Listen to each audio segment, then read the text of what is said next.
সবার প্রথমে ছোলা আর মুসুরির ডাল ভালো করে ধুয়ে সেদ্ধ করতে বসিয়ে দিচ্ছি। এরপর গেজা কেটে দিয়ে তার মধ্যে দিয়ে দিলাম দুটো লঙ্কা, কড়াইশুঁটি, স্বাদ মতো লবণ আর সামান্য একটু হলুদ। ভালো করে নেড়েচেড়ে এটাকে সেদ্ধ হতে দিচ্ছি। অন্যদিকে পালং শাক নিয়ে নিয়েছি, এটাকেও ভালো করে ধুয়ে ছোটো ছোটো করে টুকরো করে কেটে নিয়েছি। এই যে এরপর কড়াইতে অল্প সর্ষের তেল গরম করে তাতে দিয়ে দিচ্ছি ফোড়ন। ফোড়নে তেজপাতা, শুকনো লঙ্কা, 5 ফোড়ন দিয়েছি। ভালো করে নেড়েচেড়ে সাঁতলে নিয়ে তাতে দিয়ে দিলাম বেশ খানিকটা রসুন কুচি, তারপরে পেঁয়াজ কুচি, একটু ভালো করে সাঁতলে নিয়ে দিয়ে দিচ্ছি টমেটো কুচি। টমেটোটা দেওয়ার পরে একটু নরম হওয়া পর্যন্ত অপেক্ষা করব।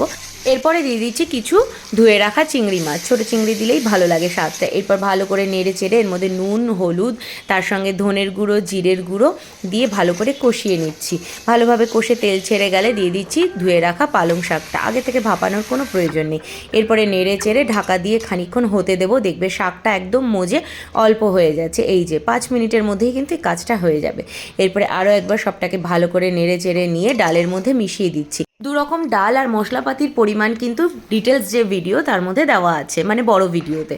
এরপরে দেখো সবটাকে ভালো করে নেড়ে চেড়ে মিক্স করে নিয়ে 1 চামচ মতো একটু চিনি, তার সঙ্গে গরম মশলা গুঁড়ো দিয়ে আরও একবার মিক্স করে নিচ্ছি। আর সব শেষে দিয়ে দেবো ঘি। ঘি ছাড়া কিন্তু রান্নাটা ভালো লাগবে না। আর ডালটা এরকম ঘন ঘনই হবে।